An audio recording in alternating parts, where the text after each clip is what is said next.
Astaghfirullah. Bismillahirrahmanirrahim. Assalamualaikum warahmatullahi wabarakatuh.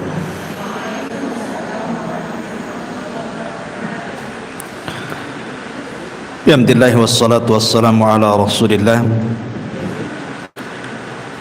wa ala alihi wa sahbihi wa mawalah wa la hawla wa la quwata illa billahi wa ba'du.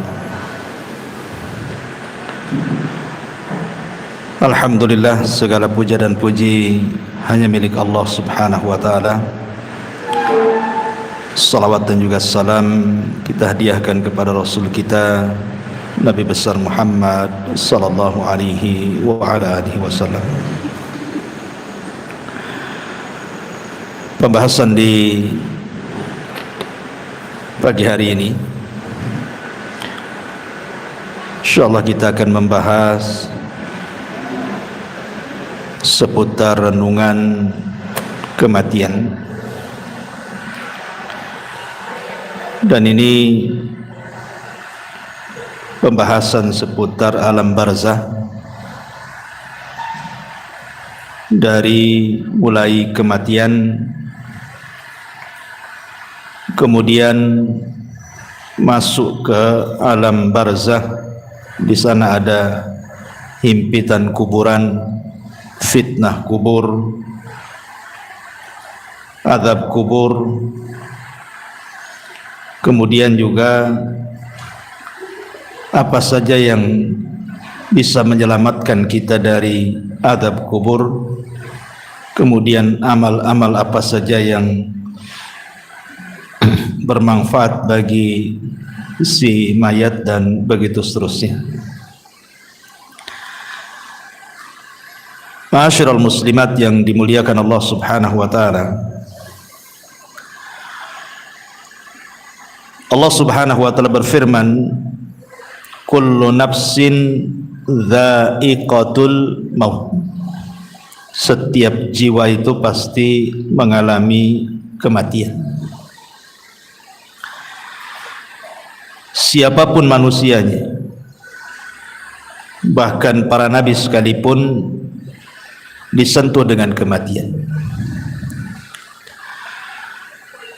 Walaupun ada diperselisihkan seperti Nabi Ilyas, apakah dia masih hidup, kemudian Nabi Khidir, apakah dia masih hidup, tapi pendapat yang kuat wallahu a'lam bahwa mereka juga sudah meninggal, kecuali yang dikecualikan Allah, Isa ibnu Maryam.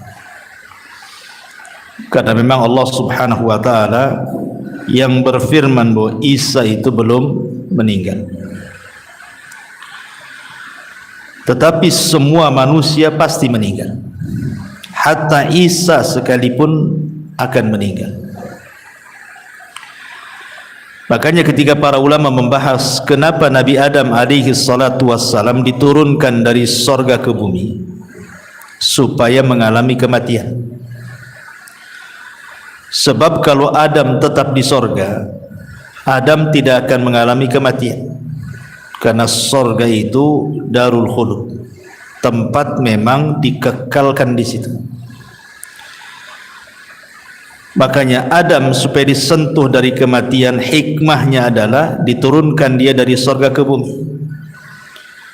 Makanya Adam pun disentuh dengan kematian, dan seluruh anak turunannya juga disentuh dengan kematian.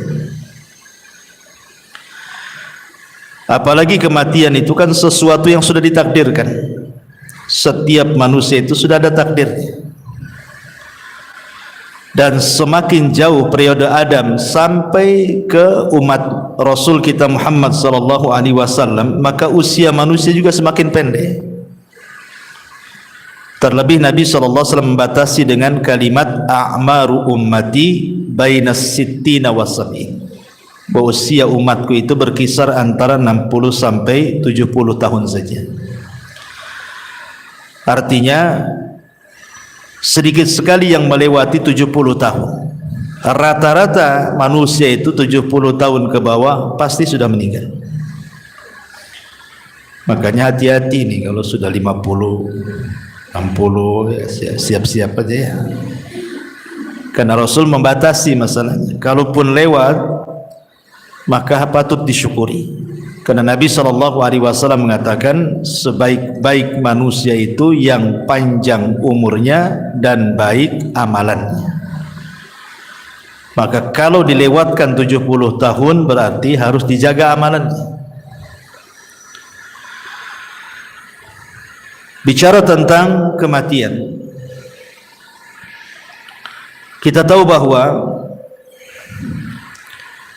di antara arkanul qiyamah, rukun-rukun kiamat itu atau rukun-rukun hari akhir itu, salah satunya adalah al-maut, kematian. Makanya Nabi SAW mengatakan, idza mata ahadukum qamat qiyamatuh. Kalau seandainya salah seorang di antara kalian itu meninggal, berarti telah tegak kiamat padanya. Kiamat itu maksudnya kiamat besar itu pasti terjadi. Sebagaimana kematian juga pasti berlaku. Tetapi dari dua perkara ini yang jelas-jelas adalah kematian. Yang pasti itu pasti adalah kematian. Sebab kiamat besar itu belum pasti kapan terjadinya. Karena Nabi SAW sendiri ketika ditanya oleh malaikat Jibril kapan kiamat, Rasul tidak jawab kan. Rasul hanya mengatakan mal mas'ulu anha bi'a'lama minas sa'il. Orang yang ditanya tidak lebih paham daripada orang yang bertanya. Maknanya Rasul dan Jibril sama-sama tidak tahu kapan kiamat. Tapi kalau kematian itu sudah kepastian. Kenapa? Karena Rasul sudah membatasi umur. Antara 60 sampai 70 tahun, sedikit yang melewati itu, kata Nabi. Lah dari sini karena kematian jauh lebih pasti dibandingkan kiamat, maka sudah selayaknya manusia itu punya persiapan. Apa persiapannya? Tentu tidak lain dan bukan taqwallahi azza wa jalla, bertakwa kepada Allah subhanahu wa ta'ala. Ma'asyiral muslimat yang dimuliakan Allah subhanahu wa ta'ala, ada hadis yang panjang sekali. Hadis ini dari Bara bin Azib radhiyallahu anhu. Jadi suatu ketika Nabi SAW itu bersama para sahabat sedang hendak menguburkan salah satu jenazah. Tetapi ketika itu yang menggali lubang belum selesai menggali lahat, sehingga Rasul saat-saat menanti penggalian lahat itu, Rasul mengumpulkan para sahabatnya kemudian berceramah seputar dicabutnya ruh mukmin dan kafir. Lah Nabi SAW kemudian menjelaskan, adapun ruhnya seorang mukmin, kata Nabi SAW, maka akan dicabut dimulai dari jari jemari kaki dan juga tangan.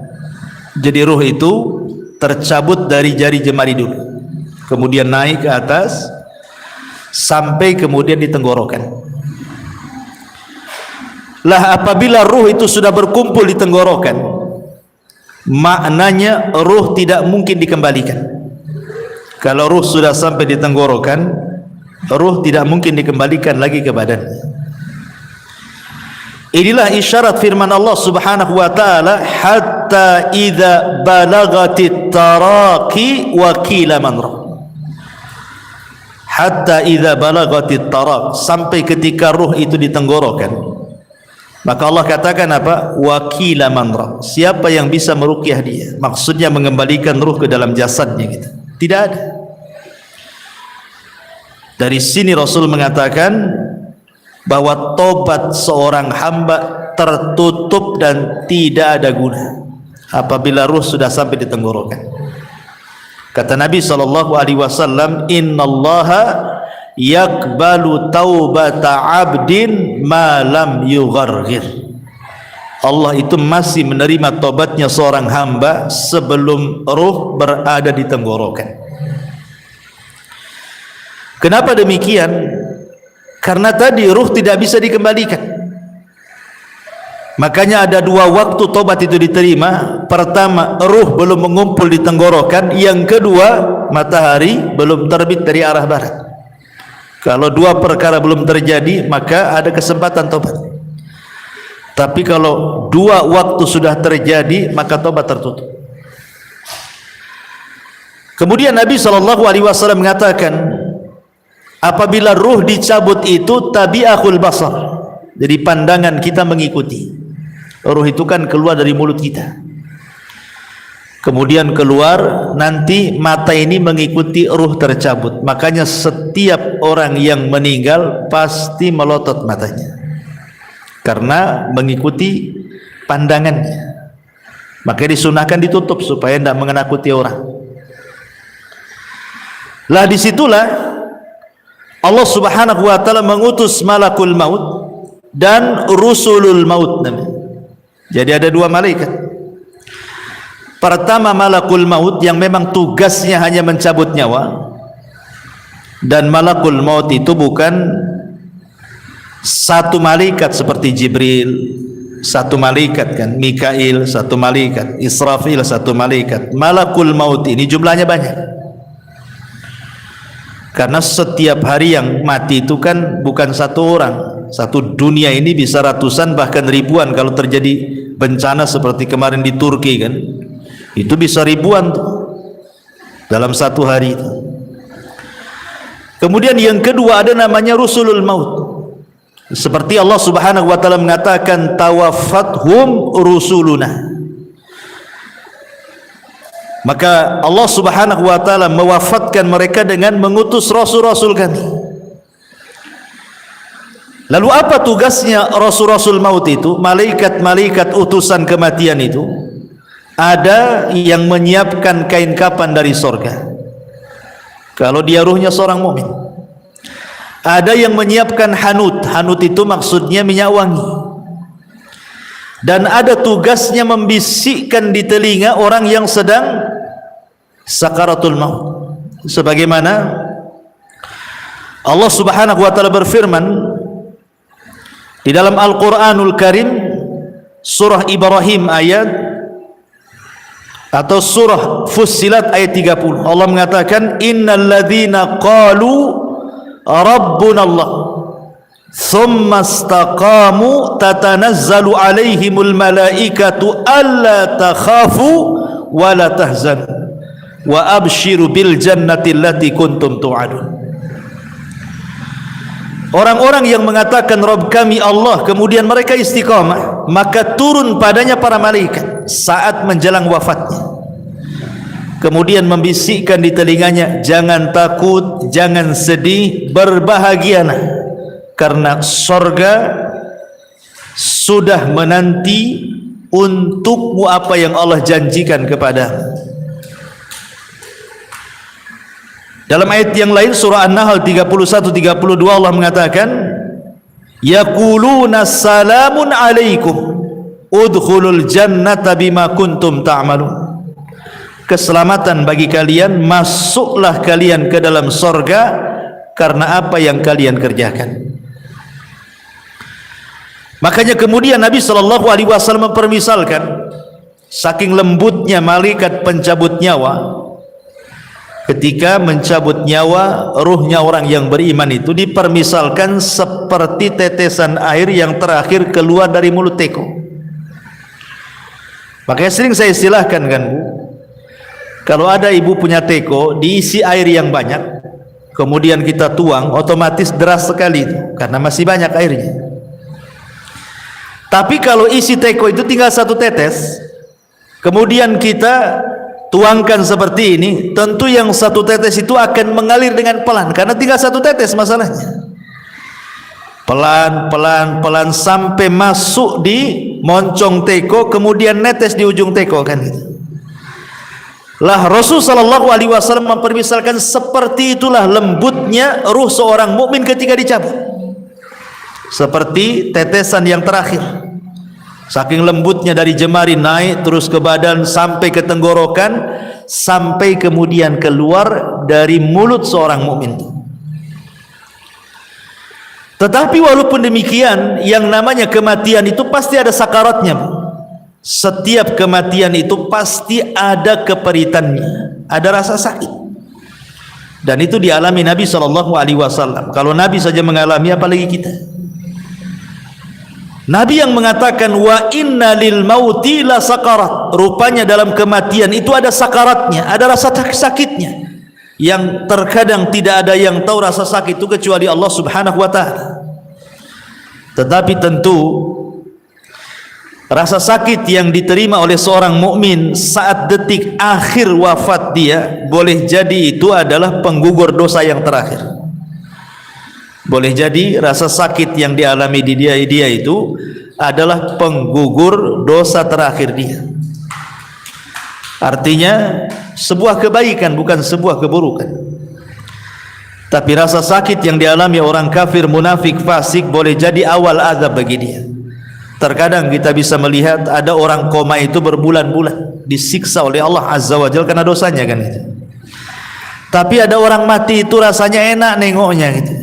Senyum, bisa mengucapkan kalimat la ilaha illallah, tahu-tahu sedang sujud meninggal, tahu-tahu sedang ibadah meninggal, tahu-tahu baca Quran pula dia meninggal kan. Macam-macam orang meninggal. Tapi yang jelas bahwa ketika tugas malaikat maut hanya mencabut ruh itu saja selesai, maka yang bertugas selanjutnya adalah siapa? Rusulul maut. Diletakkan ruhnya di kain kafan dari sorga, kemudian dibaluri minyak wangi dari sorga, kemudian dibalut yang subhanallah dijelaskan dalam hadis itu bau minyak wangi dari sorga itu membumbung sampai ke langit, sehingga semua para malaikat di langit itu bertanya, itu ruhnya siapa itu? Maka malaikat yang bertugas membawa ruh ini naik ke langit akan menyebutkan nama terbaik yang disukai dia ketika di dunia. Ruhnya fulan ibnu fulan. Makanya penting orang punya nama baik itu. Maka ketika ruh itu naik ke langit, disinilah Allah Subhanahu wa taala memberikan kemuliaan kepada ruhnya seorang mukmin dengan menyuruh para malaikat penjaga langit itu untuk membuka pintunya, karena langit itu kan punya pintu. Jadi naik ke langit pertama dibuka pintunya, naik ke langit kedua dibuka pintunya, ketiga, keempat sampai ketujuh, sampai melewati langit ketujuh. Entah sampai mana wallahu alam, tidak dijelaskan, tapi yang jelas kemudian Allah Subhanahu wa taala berfirman kepada ruhnya seorang mukmin ini, letakkan kembali ruh kepada jasadnya, kemudian naikkan catatannya fil illiyin. Artinya ruhnya seorang mukmin itu akan berjumpa dengan Allah. Dan perjumpaan kita dengan Allah itu di 4 tempat kan sudah saya jelaskan. 2 di dunia dan 2 di akhirat. 2 di dunia, yang pertama saat solat. Itulah saat perjumpaan kita dengan Allah. Sebenarnya saat solat itu adalah saat perjumpaan kita dengan Allah. Karena Allah yang mengatakan, wa innaha lakabiratun illa 'alal khashiin. Salat itu berat kecuali bagi orang-orang yang khusyuk. Kemudian Allah tafsirkan dalam Al-Quran siapa orang-orang yang khusyuk itu? Alladzina yadhunnuna annahum mulaqu rabbihim. Orang-orang yang yakin bahwa mereka sedang berjumpa dengan Allah. Kemudian yang kedua, ini saat sakaratul maut ini. Saat ruh dibawa oleh malaikat rusulul maut ke melintasi langit ketujuh, itu juga berjumpa dengan Allah. Dan Allah katakan kembalikan ruhnya ke dalam jasadnya, kemudian naikkan catatannya di tempat yang paling tinggi yang disebut dengan illiyin. Kemudian 2 nanti kelak pada hari kiamat, ketika Allah Subhanahu wa taala menggiring manusia sesuai dengan sesembahannya. Jadi Allah akan mengumpulkan manusia itu sesuai dengan sesembahannya. Yang nyembah sapi di sana, yang nyembah ular di sana, yang nyembah batu di sana. Jadi manusia itu akan dikumpulkan bersama sesembahannya. ketika semua manusia dikumpulkan bersama sesembahannya, disitulah Allah Subhanahu wa ta'ala akan menampakkan siapa yang menyembah kepada dirinya, akan menampakkan kepada manusia yang selama ini menyembah kepada dirinya. Anehnya, di situ orang yang beriman dengan orang munafik dikumpulkan. Ketika Allah Subhanahu wa ta'ala kemudian menyingkapkan dirinya, maka semua orang-orang yang beriman sujud, tapi orang-orang munafik tidak bisa sujud. Fala yastati'un. Inilah perjumpaan orang-orang yang beriman kelak di padang mahsyar, dan yang terakhir tentu di sorga. Dan itu nikmat yang paling besar, ru'yatullahi azza wa jalla, memandang wajah Allah Subhanahu wa ta'ala. Jadi ketika ruh itu kemudian naik ke langit dan Allah Subhanahu wa ta'ala memerintahkan untuk dikembalikan ke dalam jasadnya, kapan itu peristiwa ini? Ketika manusia sibuk sedang fardu kifayah. Jadi ketika mayat meninggal, ruh diangkat itu kan orang-orang sibuk tuh, ada yang memandikan, ya kan? Ada yang mengkafankan, ada yang menyolatkan. Jadi mayat itu sendiri yang sudah tidak ada ruh itu sibuk sedang difardu kifayahkan, sementara ruh itu punya kesibukan sendiri, gitu maksudnya. Baru setelah kemudian selesai menyolatkan, kemudian ruh ini dimasukkan ke dalam jasadnya dimasukkan ke dalam keranda, kemudian menuju kuburan, ya kan? Maka ruh ini kemudian masuk di situ.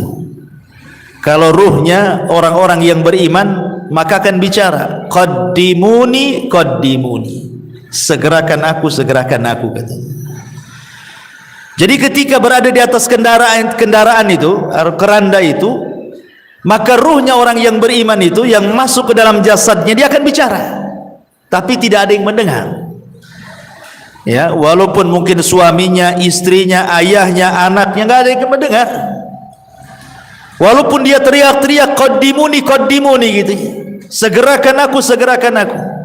Tapi kalau ruhnya orang kafir, ruhnya orang munafik, ruhnya orang-orang fasik, dia akan berteriak-teriak, celaka kalian, celaka kalian. Ya wailaha aina tadhhabun, celaka kalian, mau dibawa kemana aku ini, katanya. Ini kalau ruhnya orang jahat nih, mereka akan mengatakan, ya wailaha aina tadhhabuna biha, hendak dibawa kemana aku ini. Subhanallah. Kata Nabi SAW, yasma'u sautuha atau yasma'u sautaha kullu syai'in, segala sesuatu mendengar teriakannya, illal ins, kecuali manusia. Manusia tidak mendengar. Jadi ketika ruh sudah menyatu dengan jasadnya, kemudian dibawa ke arah kuburan dan hendak dikuburkan itu, dia berteriak-teriak. Binatang mendengarnya, semua makhluk mendengarnya, kecuali manusia dan jin tidak bisa mendengar. Tetapi kalau ruhnya orang baik, tadi saya katakan apa? Dia akan mengatakan qaddimuni qaddimuni, segerakan aku katanya. Subhanallah kan? Justru senang orang-orang yang beriman itu suruh disegerakan. Dari sini Nabi SAW mengatakan apa? Asri'u bil janazah, segerakan kalian memfardu kifayahkan jenazah. Kenapa demikian? Wa in taku salihatan fa khairun tuqaddimuna. Kalau memang ini orang baik, maka anda sudah berlaku kebaikan kepada orang ini dengan menyegerakan. Wa in taku ghaira dzalik, tapi kalau tidak demikian, maksudnya dia orang jahat, fasyarrun tadhauna fi riqabikum, itu sama saja meletakkan keburukan di rumah kalian. Maka segerakan. Mau orang baik segerakan, mau orang jahat segerakan. Kalau orang baik berarti kebaikan bagi si mayat, kalau orang jahat sama saja meletakkan kejahatan di rumah. Maka segerakan. Dan si mayat juga ngomong begitu, qaddimuni, segerakan aku katanya. Tapi kalau orang jahat dia mengatakan, ya wailaha aina tadhhabuna biha, mau dibawa kemana aku katanya. Akhirnya kemudian ketika betul-betul sudah dimasukkan ke liang lahat, si mayat ini sempat mendengar suara terompah. Orang-orang yang mengantarkannya itu masih mendengar dia. Sampai ketika sayup-sayup semakin jauh karena meninggalkan dia. Ketika sudah les, sudah enggak ada suara lagi, maknanya dia sudah ditinggal. Dari sini kata Nabi SAW, yang pertama kali meninggalkan si mayat itu apa? Hartanya. Yang pertama kali meninggalkan si mayat itu hartanya, baru setelah itu keluarganya. Makanya Nabi SAW mengatakan dalam sebuah hadis seperti itu. Jadi yang pertama berpisah dari si mayat itu hartanya dulu. Coba sekaya apapun orang mati itu, kalau dia sudah meninggal, tetap saja kain kafannya yang murah kan gitu. Walaupun dia miliarder sekalipun, tetap saja kain kafannya yang murah, yang putih. Tidak ada juga orang kaya dikafani dengan kain kafan yang mahal kan. Dari sini hartanya terputus. Percuma punya uang tapi juga tidak bisa digunakan.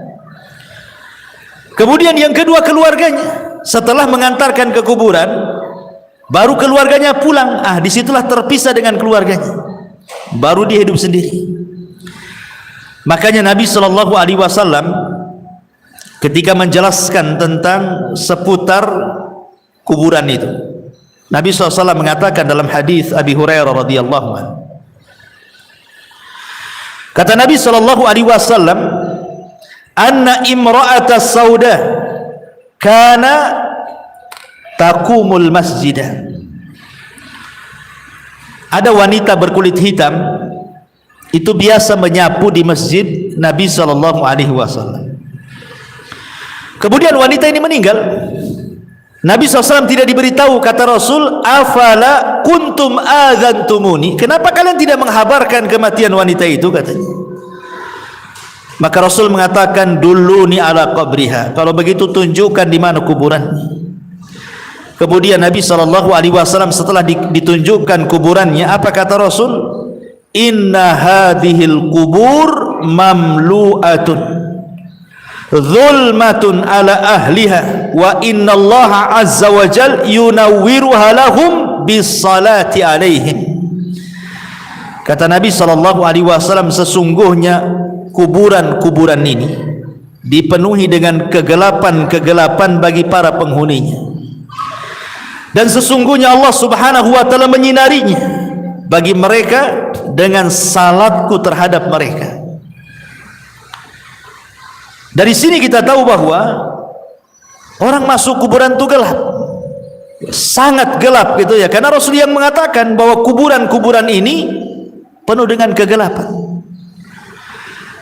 Bukan hanya penuh dengan kegelapan, Bu ya, tapi penuh dengan ketakutan. Dan itu disebutkan dari Hani radhiyallahu an, budaknya Utsman ibn Affan radhiyallahu an. Dia berkata, kana Utsman idza waqafa ala qabrin baka hatta yablu lihiyatahu. Kebiasaan Utsman, kata Hani ini, jika berhenti di sebuah kuburan, beliau menangis sampai tangisannya membasahi janggutnya. Faqila lahu, maka dikatakan kepadanya, tudzakkirul jannata wan nar fala tabki wa tabki min hada. Wahai Utsman, kau diingatkan dengan sorga dan neraka tak menangis, tetapi diingatkan dengan kuburan menangis pula. Apa jawaban Utsman?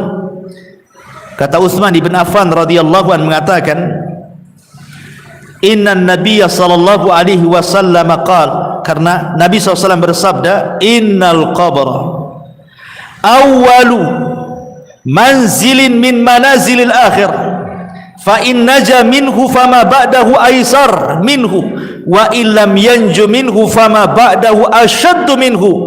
Qala wa qala an-nabiy sallallahu alaihi wasallam, ma ra'aitu mandaran qad illa al-qabru afda'u minhu. Kata Rasul. Kata Utsman ibn Affan radhiyallahu an, aku pernah mendengar Nabi sallallahu alaihi wasallam bersabda, kubur ini adalah persinggahan pertama dari persinggahan-persinggahan akhirat. Bila seseorang selamat dari keburukan kubur, maka setelahnya lebih mudah baginya. Tapi bila dia tidak selamat dari keburukan kubur, maka setelahnya lebih berat. Kemudian Utsman mengatakan, sungguh aku pernah mendengar Rasul mengatakan, aku tidak melihat satu pemandangan pun yang lebih menakutkan dibandingkan kuburan, kata Rasul. Jadi kuburan ini menakutkan dan juga menggelapkan. Lah ketika kemudian si mayat ini sedikit demi sedikit kan sudah hilang suara terompah yang didengar yang mengantarkannya itu, disitulah datang dua malaikat yang disebut dalam hadis itu namanya Munkar dan juga Nakir. Apa yang dilakukan Munkar dan Nakir? Kata Nabi dalam hadis Bara bin Azib ini, fayatihi malakani. Kemudian dua malaikat datang kepadanya, fayajlisanihi, maka mendudukkan si mayat itu yang sudah ditiupkan ruh itu tadi. Fayaqulani lahu, maka keduanya akan membentak dan mengatakan, man rabbuk, siapa Rabbmu? Fayaqul, karena dia orang yang beriman, dia mengatakan, Rabbi Allah, Rabbku Allah. Fayaqulani lahu, maka keduanya akan mengatakan kembali, ma dinuk, apa agamamu? Fayaqul, maka dia akan mengatakan, diniyal Islam, agamaku Islam. Fayaqulani lahu, maka dua malaikat akan berkata lagi, ma hadzal rajul alladhi buitsa fikum, tahukah kalian siapa orang yang diutus kepada kalian ini? Fayaqul, karena dia orang yang beriman, dia mengatakan, huwa Rasulullah sallallahu alaihi wasallam, dia adalah Rasul sallallahu alaihi wasallam Muhammad ibn Abdullah alaihi salatu wassalam. Kemudian malaikat tadi berkata lagi, wa ma yudrik, bagaimana kau tahu dia Rasulullah? Kok bisa kamu tahu dia Rasulullah?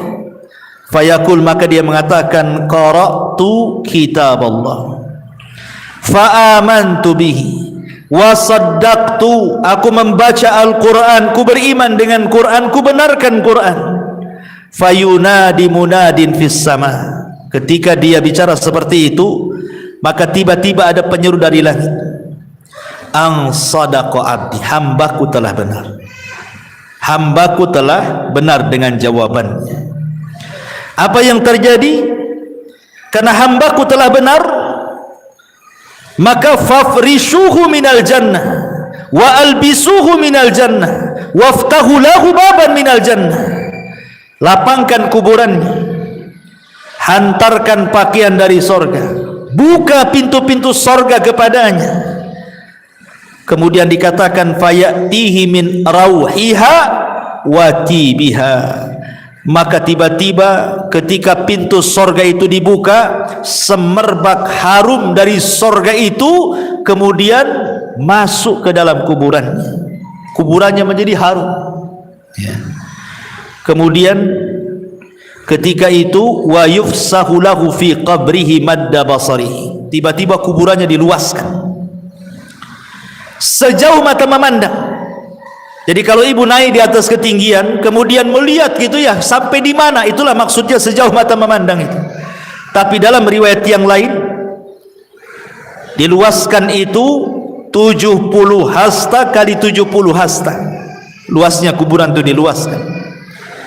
Tentu ini alam gaib ya, bukan Bu? Karena sehebat apapun alat dunia, anggaplah dipasang CCTV sekalipun, ya tetap saja segitu. Coba saja taruh CCTV, pantaulah itu di CCTV itu, apakah dia menyempit ataukah melebar, ya tetap saja segitu kan. Artinya bahwa alam kubur ini bagian daripada alam gaib. Kenapa kita tidak tahu dan kita tidak bisa memprediksi kan bahwa kuburan ini meluas atau menyempit? Karena antara alam dunia dan alam kubur itu ada namanya barzah. Maka disebut alam barzah. Barzah itu tembok penghalang antara alam dunia dan alam kubur itu. Makanya Allah mengatakan dalam Al-Quran itu bahwa di situ terdapat barzakhun ila yaumil yub'atsun. Ada barzah pemisah antara dunia dan alam kubur sampai hari dibangkitkan. Ma'asyiral muslimat yang dimuliakan Allah Subhanahu wa taala, apa yang terjadi setelahnya? Setelah kuburannya diluaskan sejauh mata memandang, subhanallah, wa ya'tihi rajulun hasanul wajhi, tiba-tiba datang seseorang indah pakaiannya, hasanul thiyab, indah wajahnya, hasanul wajhi, indah wajahnya, hasanul thiyab, indah pakaiannya, tayyibur rihi, sangat harum baunya. Fayaqul, dan dia mengatakan, abshir billadhi yasurruka hadha yaumuka alladhi kunta tu'ad. Kemudian orang ini mengatakan, berbahagialah, berbahagialah katanya, dengan apa yang menyenangkan dirimu, inilah hari yang engkau tunggu selama ini katanya. Kemudian dia mengatakan, si mayat ini, man anta, siapa kamu? Fawajhukal wajhu yaji'u bil khairi, aku lihat wajahmu mendatangkan kebaikan. Siapa kamu ini? Sudah berbuat baik menemani aku di kuburan ini gitu ya. Fayaqul, maka dia mengatakan, ana amalukas saleh, sayalah amal saleh, sayalah amal salehmu. Dalam riwayat, ketika dia mendapatkan kebaikan itu, maka orang ini mengatakan di hadapan si mayat yang beriman itu, nim naumatal arush, kalau begitu tidurlah engkau layaknya pengantin baru. Jadi disuruh tidur, sehingga ketika dia tidur dia mimpi dengan mimpi yang indah. Itulah disebut nikmat kubur ya. Mimpi sangat indah sekali, sehingga tanpa kemudian disadar, tahu-tahu kiamat pula dibangkitkan. Ketika kiamat dibangkitkan itulah, maka orang yang baik ini kemudian memberitahu bahwa Israfil akan meniupkan sangkakalanya. Kemudian orang ini mengatakan, siapa kamu ini sebenarnya? Maka orang baik ini mengatakan, ana amalukas saleh, sayalah amal solehmu. Maksudnya sayalah solatmu, sayalah puasamu, sayalah zakatmu, sayalah silaturahimmu, sayalah ibadahmu. Jadi ibadah itu akan menemui kita di kuburan, sebagaimana kita akan menjumpai Allah Subhanahu wa ta'ala di 4 tempat yang saya jelaskan. Kita juga akan menjumpai amal soleh kita di 4 tempat juga sama, 2 di dunia, 2 di akhirat kan itu ya. Adapun di dunia kita bisa rasakan amal soleh kita kan. Ibu kalau hari-hari ngaji seperti ini kan tambah itu kan iman kita itu rasanya itu mau ibadah itu semangat, itu artinya kita mendapatkan amal soleh kita di dunia itu ada pengaruhnya. Sebagaimana orang maksiat kan ada pengaruhnya bukan? Futur, malas gitu ya kan. Maka amal soleh juga kita bisa dapati gitu ya, dengan semangatnya kita beribadah. Karena iman dalam definisi ahli sunnah itu yazidu bitta'ah, bertambah karena ketaatan. Kita bisa rasakan itu. Kemudian yang kedua, di sini dalam kuburan ini kita akan mendapatkan amal soleh kita dalam wujud manusia. Sehingga ketika ditanya, siapa engkau ini? Wajahmu kok wajah yang baik sekali. Maka dia akan mengatakan, ana amalukas soleh, saya amal solehmu. Artinya kita akan mendapatkan amal soleh kita kan di kuburan ini dalam bentuk manusia yang akan menemani kita sepanjang kita di kuburan kita.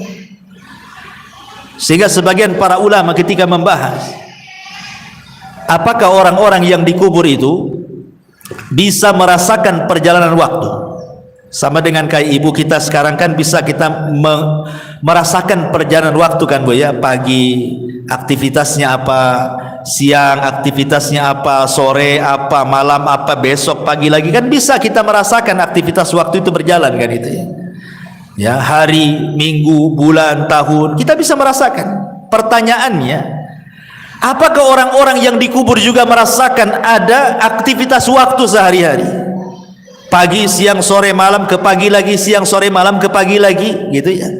Sementara orang-orang yang dikubur itu kan ada yang sudah lama kan. Kalau yang meninggal di zaman Rasul kan sudah 14 abad berarti kan.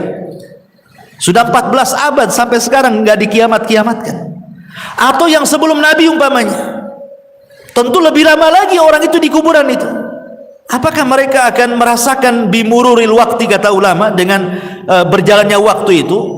Maka ulama membagi dua, kata ulama, memerinci. Kalau yang di kuburan itu mereka orang-orang yang beriman, baik dari umat Nabi atau umat-umat sebelumnya, dan mereka mendapatkan nikmat kubur, maka mereka tidak akan merasakan berjalannya waktu. Mereka tidak akan merasakan, walaupun ratusan tahun, walaupun ribuan tahun sekalipun, mereka tidak akan merasakan berlewatnya waktu itu. Ya.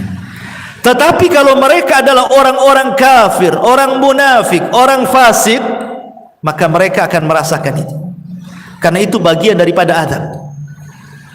Ya. Jadi sekali lagi, kalau orang-orang yang beriman yang mendapatkan nikmat kubur tidak akan terasa di kuburan itu, walaupun ratusan ribuan tahun. Mana dalilnya? Dalilnya adalah peristiwa Ashabul Kahfi yang ditidurkan, atau kisah Nabi Uzair yang ditidurkan 1 abad kan, kemudian dibangunkan, kemudian ditanya, kam labista, berapa lama kau tidur itu? Dia mengatakan apa? Labistu yauman au ba'dha yaum, perasaan aku baru tidur separuh atau 1 hari, katanya. Padahal sudah 1 abad dia tidur kan. Berarti kan dia tidak merasakan tuh tidurnya, dia tidak merasakan kan, padahal dia sudah 1 abad, sudah 100 tahun tidur, dibilangnya baru setengah hari, katanya. Begitulah orang yang di kuburan, kalau mendapatkan nikmat itu tidak terasa, seolah-olah waktu berjalan dengan cepat. Tetapi kalau orang terkena azab itu rasanya penat, lama waktunya menunggu. Ya samalah, bukan? Kita menanti orang jenuh gitu kan, lama kali kan, rasa mau balik saja, nggak datang-datang, ditengok tak nampak lagi, ditengok tak nampak, ya dah, saya tinggal aja lah. Kan ada kejenuhan tuh, ya. Tapi kalau asik, Bu, ya, ibu pengantin baru dengan suami kan, nongkrong tuh di taman, tahu-tahu maghrib, ya kan, namanya orang nikmat, nggak pandang, kok tahu-tahu maghrib, katanya gitu. Nah, jadi dari sini di dunia ini kita bisa rasakan dalam kondisi nikmat dengan dalam kondisi tidak nikmat kan, itu lah di kubur kurang lebih seperti itu, ya. Tetapi apakah kemudian orang-orang yang dikubur juga akan merasakan layaknya kita juga perasa gitu, kalau ibu lagi sedih kan ada perasaan tersiksa jiwa ini kan, atau ada masalah rasanya rungsep kehidupan ini kan. Apakah juga orang-orang di kuburan akan merasakan seperti itu? Ya, mereka juga akan merasakan. Kapan itu? Apabila ditangisi orang yang ada di atas. Kalau orang yang di atas itu melakukan niyahah, niyahah itu meratap kepada orang yang ada di kuburan itu, maka orang yang ada di kuburan itu merasa diazab. Maksud diazab itu bukan azab fisik, bukan, tapi azab jiwa. Jiwanya itu sedih, tersiksa, ya. Makanya kenapa Nabi SAW melarang, tidak boleh seseorang itu melakukan niyahah kan, karena mayat itu yu'adzab, akan diazab, kata Nabi SAW, biniyahatil hayyi, karena niyahahnya meratapnya orang yang hidup kepada orang si mayat akan diazab. Maksudnya bukan azab fisik, tetapi dia tersiksa, hatinya tersiksa gitu ya, karena sebab tangisan orang-orang yang di atas. Makanya dilarang. Niyahah itu termasuk dosa besar. Nabi SAW sampai mengatakan, kalau orang yang meratap itu tidak bertobat, kata Rasul, maka dia akan dibangkitkan kelak pada hari kiamat dengan dipakaikan pakaian dari ya, dari besi panas dulu yang timah panas, kemudian dari baju yang gatal, yang nggak bisa dicopot, gatal saja, ya, naudzubillah. Jadi mereka pun akan merasakan apa namanya, ya, bahasa kitanya rungsep tuh ya, hatinya itu nggak tenang disebabkan tangisan orang-orang yang di atas kuburan. Makanya tidak boleh, kalau ada orang yang meninggal, ikhlaskan saja. Kalau menangis, menangislah sebagai tangisan rahmat karena kesedihan, bukan karena menolak takdir kan. Karena ada orang yang menangis itu karena menolak takdir kan, Bu, ya, meraung-raung, nanti kalau anak-anak besar jadi apa, kamu sudah nggak ada, semacam kan itu. Ya nanti Allah yang menentukan takdirnya, bukan si bapak yang sudah meninggal kan itu ya. Jadi itu yang tidak boleh, karena niyah itu seolah-olah tidak terima dengan takdir. Guling-guling, nangis-nangis, robek-robek, pukul-pukul, pangkas-pangkas rambut dan begitu seterusnya. Baik. Intinya bahwa ketika kemudian si mayat itu diberikan nikmat oleh Allah Subhanahu wa taala, nikmat kubur, maka dia tidak akan merasakan dengan berjalannya waktu. Waktu itu akan panjang, tahu-tahu sudah dikiamatkan. Tapi yang perlu ibu pahami bahwa di dalam peristiwa-peristiwa kubur itu, sebelum dua pertanyaan malaikat mungkar dan nakir yang disebut dengan fitnah kubur itu, ada peristiwa yang sebelumnya dilalui manusia yang disebut dengan dhagtatul qabri, himpitan kuburan. Jadi himpit dulu, baru setelah itu fitnah kubur, itu maksudnya. Dan ini disebutkan oleh para ulama tentang masalah himpitan kubur ini. Di antaranya adalah yang disebutkan oleh pendapat Abu Hanifah. Wa dhagtatul qabri wa adzabuhu haqqun. Himpitan kuburan, kemudian siksa kubur itu adalah perkara yang benar-benar akan terjadi. Jadi perkara himpitan kuburan dan azab kubur, kata Abu Hanifah, adalah sesuatu yang benar-benar akan terjadi. Bahkan Al-Imam Al-Muzani rahimahullahu ta'ala mengatakan, beliau mengatakan, summa hum ba'da dhagtati fil kuburi musa'alun. Kemudian mereka setelah dihimpit dalam kuburan, baru kemudian mereka akan ditanya.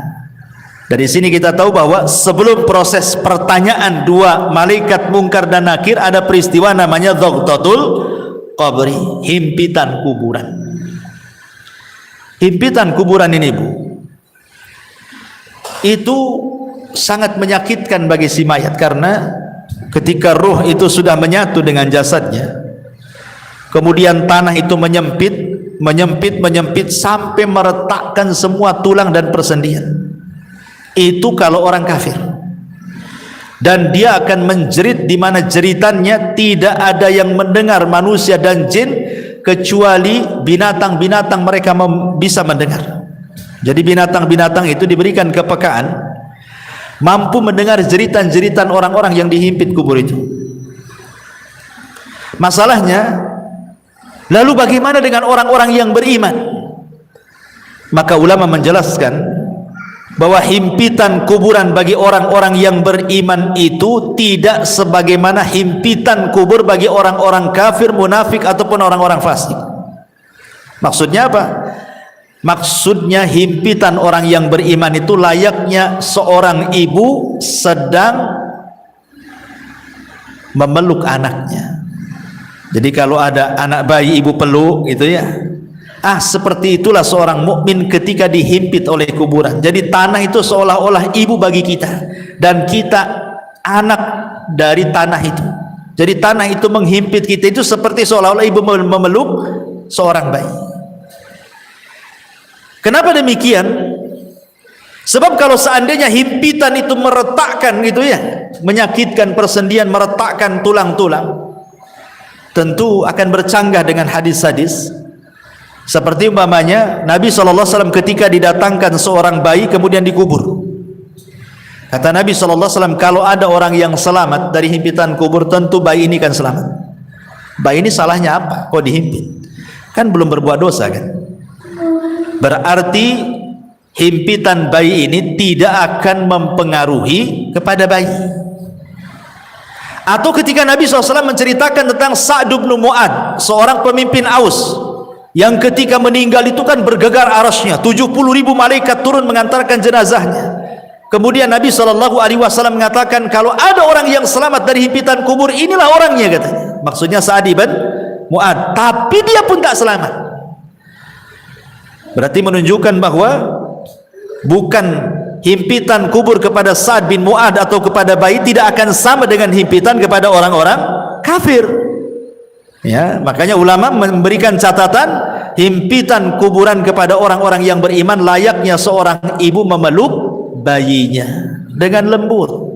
Jadi bukan sebuah siksaan gitu maksudnya, tetapi justru sebuah kabar gembira.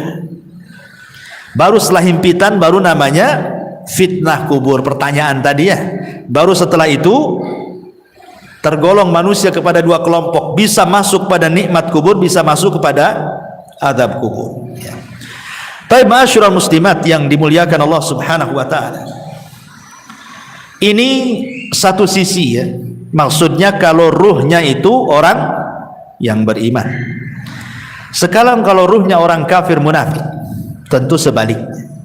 Sebaliknya daripada ruhnya orang-orang yang beriman. Ya. Di antaranya adalah Nabi SAW mengatakan kalau ruhnya orang kafir ketika dicabut itu Nabi SAW mempermisalkan seperti safud. Safud itu macam pisau yang bengkok seperti ini. Ini safud, ini pisau bengkok macam serulit gitu ya. Kemudian didatangkan kambing wol yang belum dicukur. Taulah ibu kan kambing Australia yang banyak gimbal-gimbal tuh rambutnya. Ya, kemudian pisau ini dibenamkan di kambing wol tadi. Kemudian setelah itu disiram. Secara otomatis maka bulu-bulu kambing yang disiram itu kan akan nempel di pisau, Bu. Setelah nempel di pisau, kemudian ibu cabut paksa pisau itu dengan sangat keras gitu ya. Apa yang terjadi? Pasti akan merontokkan bulu-bulunya. Kata Nabi SAW, seperti itulah ruhnya orang kafir, munafik, fasik dicabut oleh malaikat maut. Jadi akan merontokkan persendiannya.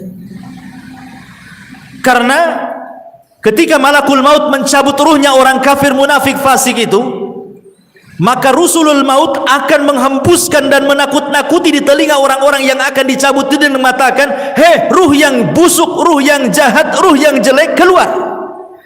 Di sana kemurkaan dan kemarahan Allah sudah menantimu katanya. Gimana dia mau keluar ditakut-takuti seperti itu? Tentu tidak akan keluar. Makanya dipaksa. Dia keluarnya itu dipaksa sehingga dia akan merontokkan semua persendiannya, dia akan merasakan sakit yang luar biasa ya. Kemudian setelah ruhnya diletakkan di kain kafan dari neraka, kemudian bau busuknya melambung ke langit, semua malaikat mencaci maki dia. Tidak ada satupun malaikat memujinya, Bu. Bahkan mencaci maki, ini ruhnya siapa busuk sekali. Bahkan malaikat-malaikat penjaga pintu langit pertama tidak akan membuka pintunya. Jangan langit kedua, langit ketiga. Langit pertama saja nggak mau buka pintunya. Dan Allah hanya mengatakan dari atas sana dan mengatakan, jatuhkan ruhnya ke dalam jasadnya. Letakkan catatannya di bumi yang paling dasar yang disebut dengan sijin. Coba bayangkan, ruh itu dilempar, Bu, sama malaikat. Tidak dihantar. Sehingga ketika ruh itu menyatu dengan jasadnya itu ibarat ibu jatuh dari ketinggian tuh, gebuk gitu ya. Gimana rasanya? Seperti itulah rasanya. Sehingga rasanya tulang ini patah semua. Karena yang merasakan sakit itu bukan jasad, Bu, ruh. Kalau ruh dicabut, Bu, walaupun ibu dicabik-cabik jasadnya, dipotong-potong, dimutilasi, dicongkel matanya, dipotong telinganya, dicabut jarinya, enggak akan merasakan sakit kalau ruhnya dicabut. Tapi kalau ruhnya dikembalikan, itulah sakit yang dialami itu, bagaikan dia jatuh dari ketinggian, itu yang dia rasakan ya. Sudah itu pula kemudian tiba-tiba dihimpit kuburan gitu, retak semuanya kan. Sudah jatuh dari ketinggian, dihimpit dengan kuburan, makin retak semuanya lah. Sedang dia merasakan sakit, tiba-tiba dibentak pula malaikat Munkar dan Nakir. Kayak apa tuh coba? Siapa Rabb? Siapa nabimu? Ya. Siapa agamamu? Ya, nggak bisa jawab lah dia. Dia aja masih merasakan sakit yang luar biasa. Ya. Makanya ma'asyiral muslimat yang dimuliakan Allah Azza wa Jal, maka dia akan terus menjerit-jerit dalam kuburannya. Manusia dan jin tidak akan mendengarnya kecuali hewan-hewan atau binatang-binatang yang Allah takdirkan mampu mendengarnya. Ma'asyiral muslimat yang dimuliakan, dan begitu seterusnya. Dan Allah Subhanahu wa taala ketika dia tidak sanggup menjawab, apa kata Allah? An kadzaba 'abdi, hambaku telah berdusta. Bukakan pintu neraka, hempaskan panasnya. Lah disitulah dia akan mengalami yang disebut dengan azab kubur. Ya.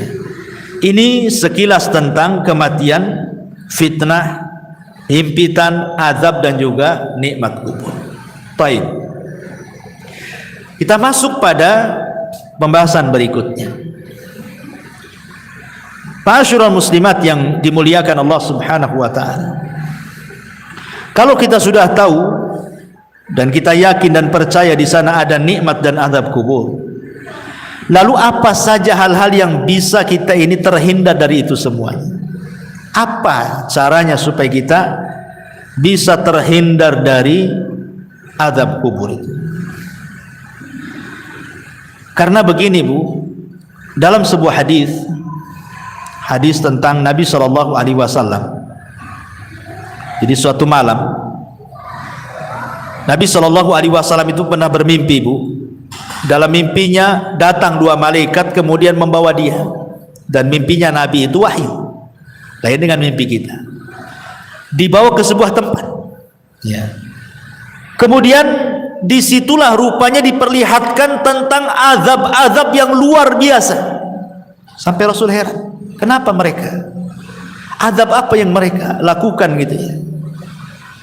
Apa di antara yang Rasul lihat? Dan ulama sepakat bahwa hadis ini bicara tentang azab kubur, bukan azab neraka. Di antaranya Nabi SAW melihat ada orang yang dipecahkan kepalanya dengan batu kan? Dipecahkan kepalanya dengan batu. Kemudian setelah dipecahkan nih, kemudian malaikat yang memecahkan kepala itu pergi hendak mencari batu lain. Kemudian datang lagi, kepalanya sudah utuh lagi, dipecahkan lagi. Kemudian sudah pecah, dia pergi lagi cari batu lagi yang baru, datang lagi, rupanya kembali lagi kepalanya. Asik gitu saja. Jadi Rasul mengatakan, mahadan, ini siksaannya apa nih orang ini, kok ngeri kali gitu ya. Rupanya kemudian malaikat mengatakan bahwa siksaan orang ini karena ketika datang waktu sholat sengaja dia tidur. Datang waktu sholat, harusnya kan dia sholat, sengaja pula dia tidur. Kemudian yang kedua, ada lagi orang itu digambarkan oleh Nabi SAW. Subhanallah, orang ini kakinya di atas digantung, kepalanya di bawah. Kemudian di sampingnya ada orang bawa pisau bengkok, kemudian dimasukkan di mulutnya, kemudian dirobek sampai tengkuknya. Kemudian setelah itu dimasukkan di lubang hidungnya, dirobek sampai tengkuknya. Setelah robek ini dari hidung ke tengkuk, dari mulut ke tengkuk, kemudian dia mau mengambil sebelah kirinya. Ketika diambil sebelah kirinya, sebelah kanannya sudah kembali lagi.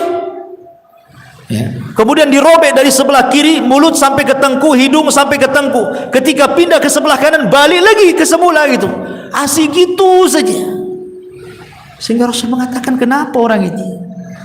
Maka kemudian malaikat ini mengatakan, karena ketika di dunia ini dia suka berdusta sampai dustanya itu membumbung ke ufuk katanya. Maksudnya apa dusta membumbung ke ufuk itu Bu? Maksudnya dusta membumbung ke ufuk itu maksudnya dustanya itu sampai menyebar kemana-mana. Dahulu orang berdusta menyebar itu kan sulit Bu. Pamannya kita mau berdusta, untuk menyebar di satu puskopkar ini agak sulit karena kan dari mulut ke mulut. Tapi kalau sekarang ini kita nulis di medsos saja sebuah berita hoax, itu sudah menyebarkan satu dunia bukan? Jadi hadis ini baru dipahami oleh para ulama, rupanya inilah yang dimaksud orang berdusta sampai membumbung ke ufuk itu. Sekali nulis kemudian langsung di-share, bukan hanya satu grup, satu dunia tahu.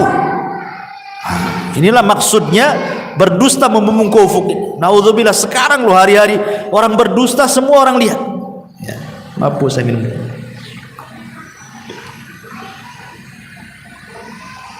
Kemudian juga ada juga Nabi SAW melihatkan ada orang yang telanjang, tidak pakai baju dan tidak pakai celana, telanjang bulat, laki-laki dan perempuan rupanya berada di penggorengan kan, bejana, kemudian dibakar di bawahnya. Dia tidak bisa keluar dari bejana itu, kepanasan luar biasa. Ketika ditanya, rupanya mereka adalah para pezina. Kemudian Rasul melihat lagi ada danau semua darah, bukan air tapi darah. Jadi ada orang yang berenang di tengah itu, berusaha ke pinggir tidak bisa, karena setiap ke pinggir ada malaikat yang menyuapkan dengan batu. Akhirnya ke tengah lagi, ke pinggir disuapin batu lagi, ke tengah lagi, tersiksa orang ini. Ketika ditanya, rupanya mereka adalah para pemakan riba, ya. Kemudian juga ada separuh jasadnya bagus, separuhnya jelek. Jadi jasad kesininya cantik, kesininya busuk gitu ya. Ada dua wajah gitu ya, dua badan, satunya jelek, satunya bagus gitu ya.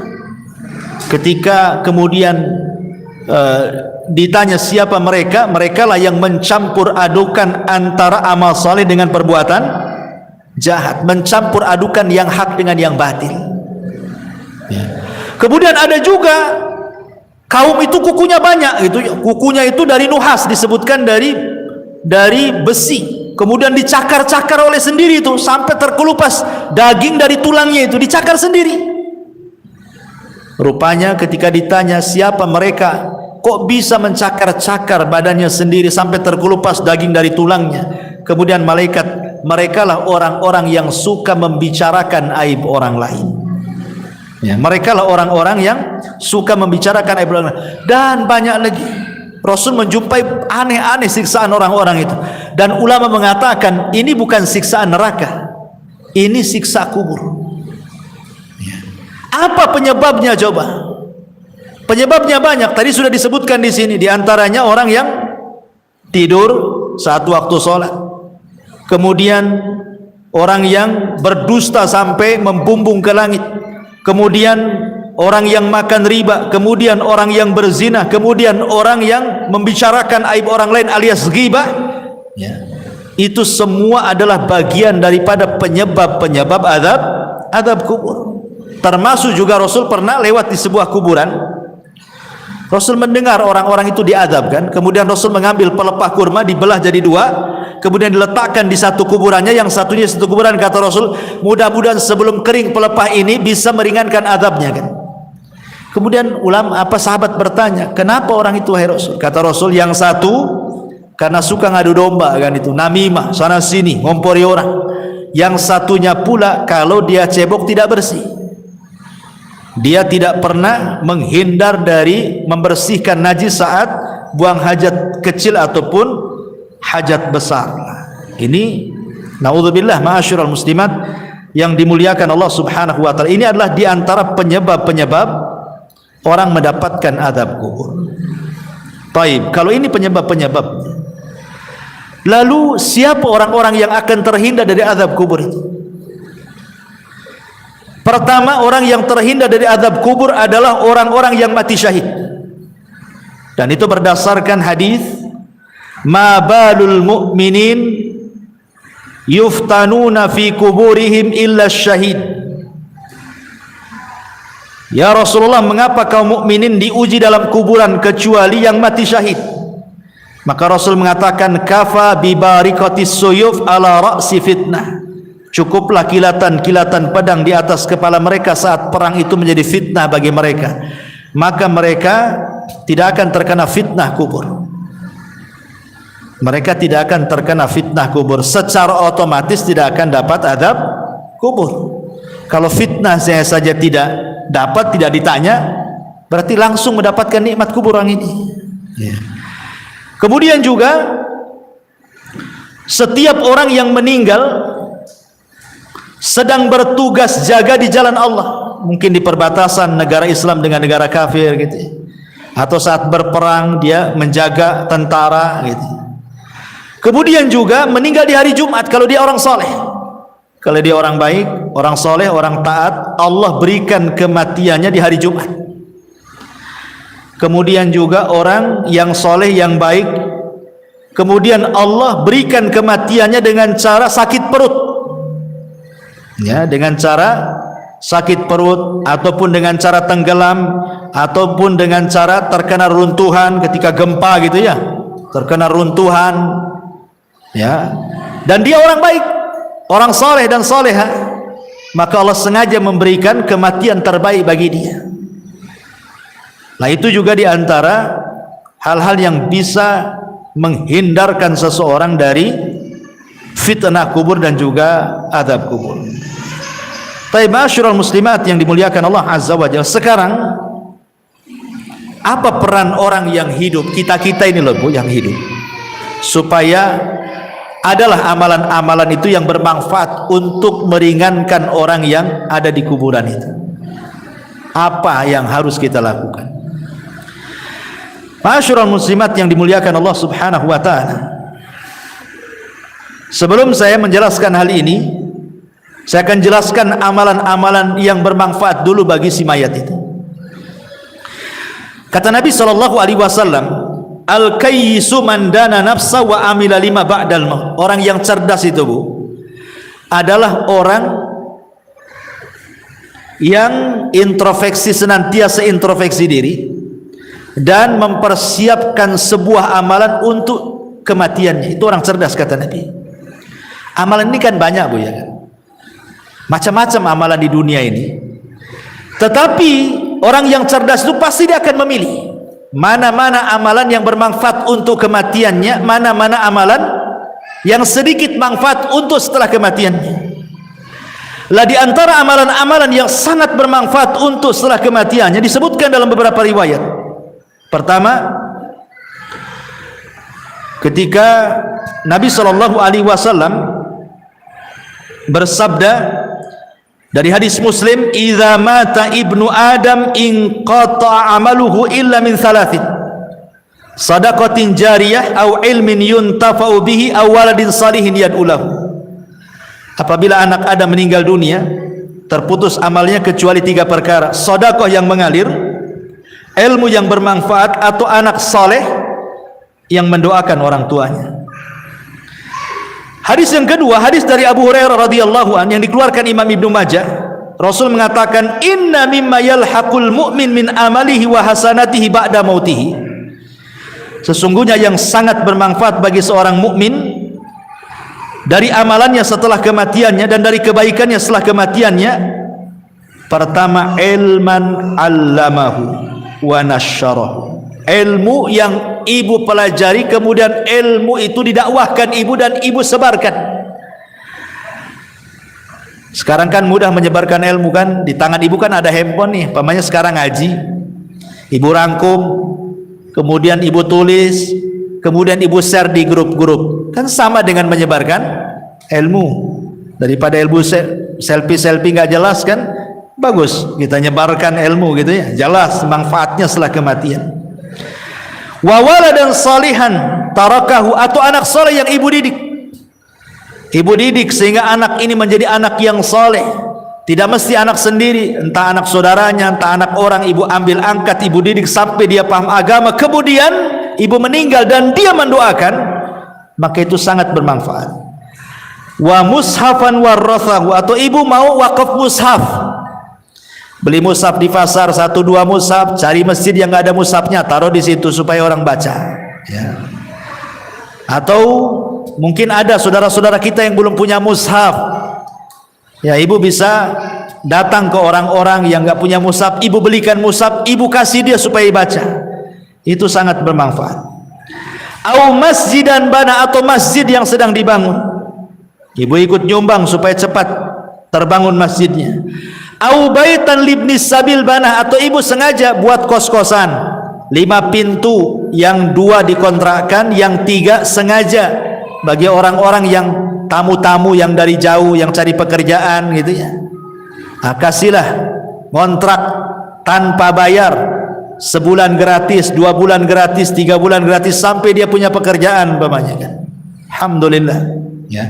ataupun nahron ajrah, ataupun mungkin ada masjid, ada pesantren, ada masyarakat butuh air. Ibu danai buat sumur bor atau beli air atau apa. Aw sadaqatan akhrajaha min malihi fi sihhatihi wa hayati, atau ibu sedekah ketika ibu sehat, ketika ibu masih hidup ibu bersedekah. Yalhaquhu min ba'di mauti, itu bisa sampai setelah kematiannya. Ini amalan yang bermanfaat bagi si mayat. Kemudian juga hadis yang ketiga, hadis Jarir ibn Abdillah al-Bajali. Rasul mengatakan, man sanna sunnatan hasanatan, barang siapa yang berikan contoh terbaik kemudian diikuti orang, kemudian diikuti lagi orang lain, akhirnya banyak mengikuti, maka dia akan mendapatkan pahala, dan pahala orang mengikutinya sampai pun dia sudah meninggal akan mengalir terus gitu. Ini juga memberikan contoh yang terbaik kepada orang lain. Termasuk juga adalah hadis juga, amalan yang paling baik selain daripada itu adalah doa, haji, umroh, dan begitu seterusnya ya. Ini diantara amalan-amalan ya. Lalu kita yang hidup, umpamanya ayah kita meninggal, ibu kita meninggal, suami atau istri atau siapalah dari orang yang kita cintai meninggal, bagaimana cara membahagiakan mereka?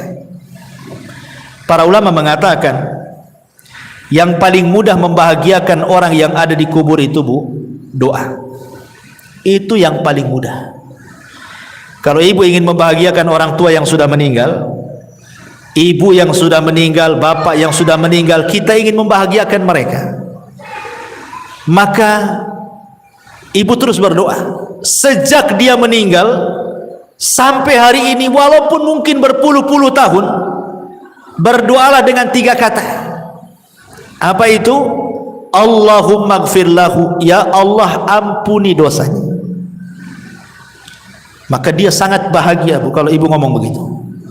Yang kedua, Allahumma arhamhu, ya Allah kasihi dia, rahmati dia. Itu sangat bahagia kalau dia mendengarnya. Yang ketiga, Allahumma tsabithu, ya Allah tetapkan dia. Yusabbitullahu alladhina amanu bil qauli tsabit, ya Allah mantapkan jawabannya supaya jangan salah ya. Karena orang itu kan akan terus diazab oleh Allah Subhanahu wa taala kan. Kalau dia dapat azab kubur, naudzubillah. Kalau dia dapat nikmat kubur, alhamdulillah. Lah orang-orang yang diazab itu mereka juga menunggu-nunggu kita gitu ya, doa-doa kita itu. Karena itu bisa meringankan azab mereka. Dengan kita berdoa kepada Allah, ya Allah ampuni dosa dia, rahmati dosa dia, mantapkan dia ya Allah, berikan dia kemudahan di situ. Itu sangat bahagia si mayat itu. Bahagia sekali. Termasuk juga yang kedua setelah doa, sedekah. Sedekah itu membahagiakan orang mati. Ibu ada uang, nampak ada masjid, saya sedekah untuk orang mati. Nampak ada orang fakir miskin, anak yatim, sedekah untuk orang mati. Nampak ada orang yang perlu kita bantu, sedekah untuk orang mati. Dan begitu seterusnya bu. Itu sangat bahagia orang si mayat itu. Itu sebenarnya yang bisa membahagiakan orang yang sudah mati itu. Doa dan sedekah. Itu yang sudah jelas-jelas. Ya, adapun yang lain kan jadi perselisihan para ulama, seperti baca Quran itu jadi khilaf ulama. Nah, kita kan cari yang jelas-jelas saja, yang tidak ada khilaf ulamanya di situ. Ya. Jadi itu diantara hal-hal yang bermanfaat bagi si mayat. Yang paling penting adalah doa dan juga sedekah. Dan ingat, jangan sampai niyah.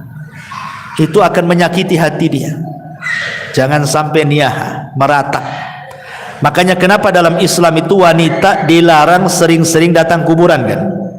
Bahkan Rasul mengatakan la'anallah zawarat, dalam riwayat zuwarat al-kubur. Allah melaknat wanita-wanita yang suka ziarah kubur. Maksudnya suka ziarah kubur ini karena bahasanya pakai siagul mubalaghah. Zuwarat atau zawarat itu menggunakan siag al-mubalaghah, artinya yang sering-sering. Boleh sekali-kali tapi jangan sering-sering.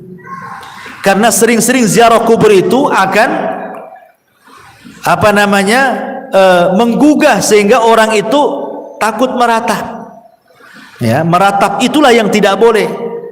Makanya cukuplah para wanita ini berdoalah dalam solat-solat, dalam sujud, terutama dalam sujud ya. Itu yang paling efektif dalam sujud, karena kedekatan kita dengan Allah itu saat sujud. Minta saat sujud, minta saat sepertiga malam. Itu sangat bahagia orang-orang yang ada di kuburan dengan doa-doa kita kepada mereka, dan itu yang dinanti-nanti. Nah, ini juga diantara hal-hal yang berkaitan dengan hal-hal yang bisa membahagiakan mereka. Wallahu alam. Saya kira cukup, sudah hampir setengah 12. Taib, sebelum saya tutup, kalau ada yang bertanya silakan.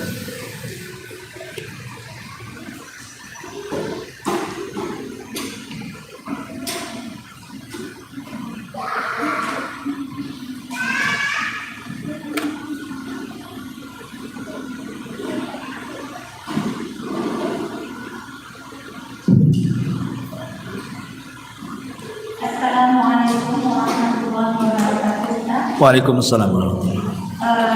Di bab yang setelah oleh kita lebih tempat, terus pada bab pengaruh orang merasa di kuburan, maka orang yang meninggal akan merasakan tidak tenang. Yang anda tanyakan bukan apakah pengaruh orang yang merasa tersebut tidak merasa tenangnya itu bagi orang yang soleh atau bagi orang yang diazab. Maksud anak, apakah orang yang soleh merasakan juga ketika ada keluarganya yang mengalami beliau tersebut? Iya. Ya, apakah termasuk juga orang yang beriman ataukah di luar orang beriman gitu ya? Kalau kita melihat hadis-hadis tentang masalah larangan niyahah, Bu, itu umum. Ya, sangat umum. Seperti Nabi SAW mengatakan, isnatani fin nasi huma bihi kufrun, at-ta'nu fin nasabi wan niyahatu 'alal mayyit. Dua perkara kalau terjatuh maka jatuhlah dalam kekufuran. Salah satunya adalah mencela nasab dan meratap orang mati. Kemudian di dalam hadis Nabi SAW mengatakan bahwa sebab di antara azab kubur itu, maksudnya si mayat itu merasa tersiksa dengan azab itu adalah biniyahatil hayy, karena ratapan orang yang hidup. Jadi di sini tidak dicerita orang yang ada di kubur, tapi cerita orang yang meratap. Berarti siapapun orang yang dikubur, apakah dia orang soleh, apakah dia orang baik, kalau diratapi gitu ya, maka dia akan tersiksa hatinya. Ingat, tersiksa hatinya, bukan tersiksa badannya ya. Diazab di sini bukan azab fisik, bukan. Tapi merasa sedih dia di dalam kuburannya. Kenapa kok saya sudah, walaupun sudah mendapatkan nikmat kubur, kok diratapi? Saya sudah senang di sini. Sehingga dia akan merasa sedih juga gitu, si mayat yang ada di dalam kuburan itu. Makanya dilarang. Kenapa kemudian Nabi menganggap niyahah itu sebagai dosa besar? Karena menyiksa hatinya orang yang sudah meninggal, walaupun dia orang baik. Ya, walaupun dia orang baik, ibunya soleh, bapaknya ibunya soleha, bapaknya soleh, kemudian meninggal, anaknya pula toleh gitu ya, nggak jelas gitu, akhirnya meratap, maka akan tersiksa itu ibu bapaknya. Maksudnya tersiksa batinnya, sekali lagi ya, bukan jiwanya, bukan badannya disiksa, dan maksudnya batinnya tersiksa. Ya, jadi tidak ada ketenangan jadinya. Dia sudah tenang masih juga diganggu. Itu maksudnya. Wallahu a'lam. Wa ya. Cara membahagiakan orang yang meninggal tadi ada dua sebab, banyak berdoa dan banyak sedekah. Yang Anda tanyakan Ustaz, ketika Allah memilih dia sebagai orang yang soleh, tentu saja seperti yang Ustaz sampaikan tadi, dia ibarat orang yang tertidur dan tidak merasakan apapun kecuali kenikmatan. Yang Anda tanyakan dengan kaitan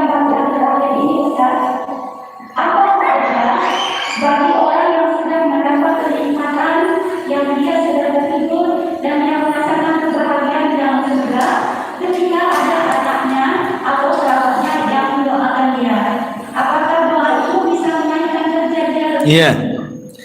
Tentu kalau dia mendapatkan nikmat kubur kemudian kita doakan, kita kirim, maka itu sebagai syafaat. Akan diangkat lagi derajatnya. Makanya ada seorang ibu dijelaskan dalam sebuah hadis itu, dia tidak banyak beramal, tiba-tiba diangkat derajatnya.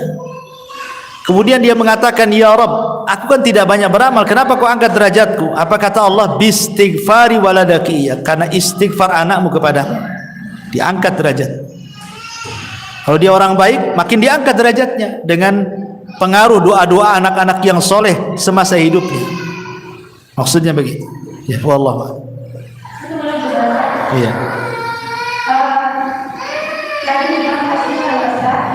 Ketika orang-orang yang meninggal tersebut, Allah sudah menentukan ketika dia beramal soleh, itu kan sudah diutus dua malaikat dan dua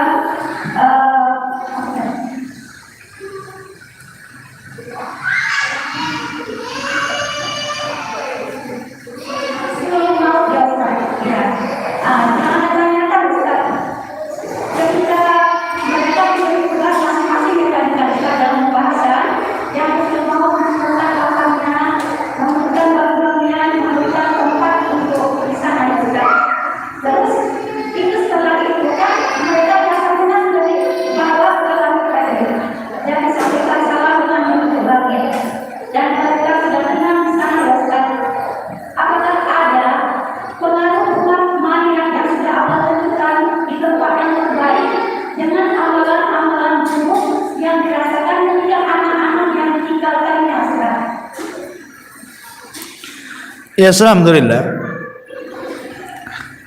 Kalau dia orang baik kemudian anak-anaknya tidak baik, itu kan disebabkan karena apa dulu ya kan?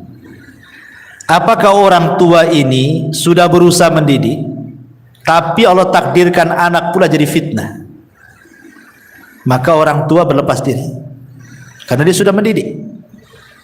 Pamannya dari kecil ibu sudah berusaha nyekolahkan di tempat yang baik, pesantren, bawa guru ngaji, di rumahnya pun luar biasa. Setelah besar pula, tiba-tiba orang tua meninggal, anaknya pula terkena pergaulan bebas, jahat, akhirnya futur, tidak istiqomah, akhirnya tidak soleh kan. Maka orang tua ini tidak ada hubung kait dengan anaknya. Sebagaimana Nuh alaihi salatu wassalam ketika berusaha mengajak Kan'an naik ke atas perahu, ya bunayyarkam ma'ana, naik wahai anak, tapi Kan'an tak mau. Akhirnya Allah mengatakan, sudah tinggalkan, innahu laisa min ahlik, dia bukan keluargamu lagi. Jadi kalau orang tua sudah berusaha mengarahkan tapi anak pula yang berbelok, itu orang tua tidak bisa disalahkan, artinya tidak akan menanggung dosa anak ya. Tapi kalau orang tua soleh sendiri membiarkan anaknya gitu ya, maka dia akan kenal dosa anaknya, karena dia tidak bertanggung jawab. Dia akan terpengaruh di situ dan dia pun pasti akan mendapatkan hal-hal dalam kuburan kan, karena itu kan termasuk dosa. Orang tua membiarkan anaknya tidak bertanggung jawab kan dosa. Iya jelas, karena dia berbuat dosa lah kan gitu. Di dunia aja berbuat dosa. Orang tua membiarkan anak kan dosa. Jelas dosa anak. Bahkan itu termasuk durhakanya orang tua kepada anak. Seperti yang dulu pernah saya ceritakan, ada anak dilaporkan sama orang tuanya ke Amirul Mukminin Umar bin Khattab karena jahat. Kata orang tua ini, wahai Amirul Mukminin, hukum anak saya, jahat dia sama saya kata. Akhirnya Amirul Mukminin lihat dohir kasusnya, hampir mau menghukum anak itu. Kata anak itu cerdas, tunggu dulu wahai Amirul Mukminin, bisa enggak saya bicara kata. Kata Amirul Mukminin, bicara. Anak ini mengkiaskan, Amirul Mukminin saya enggak bercerita kata. Ada orang membeli seorang budak wanita, kemudian digauli budak wanita itu. Setelah hamil dia tidak suka kehamilannya, dia hanya ingin gauli saja.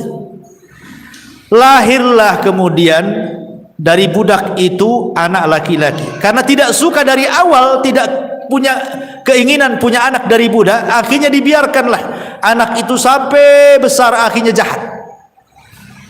Kira-kira wahai Amirul Mukminin, yang disalahkan bapaknya, tuannya, atau anaknya kalau itu jahat? Kata Amirul Mukminin, ya bapaknya lah salah. Kata anak itu kisah itu saya ini, kata. Maka Amirul Mukminin mengatakan, tutup kasusnya. Sebelum anakmu durhaka kepadamu, engkau sudah durhaka kepada anak. Kan itu ceritanya. Ya, jadi tidak semua durhaka itu berasal dari anak ke orang tua. Orang tua pada anak pun bisa durhaka, gitu maksudnya. Ketika tidak mendidik, kan? Berarti kan dosa besar, dia melanggar karena tidak bertanggung jawab. Sementara Rasul mengatakan kullukum ra'in wa kullukum mas'ul. Kalian itu pemimpin dan akan ditanya setiap kepemimpinannya, kan? Ya jelas pengaruh itu. Dosa anak itu akan terbawa kalau itu kesalahan orang tua. Ya, wallahu a'lam. Tadi Ustaz sampaikan akan soleh yang tidak umum tempat tadi yang silakan belum dijawab ya, Ustaz. Yang pertama ketika kita dalam majelis, yang kedua ketika di dalam kuburan dalam bentuk manusia. Terus yang kedua lagi ya? Yang kedua di akhirat. Ya ketika dalam bentuk catatan. Iya.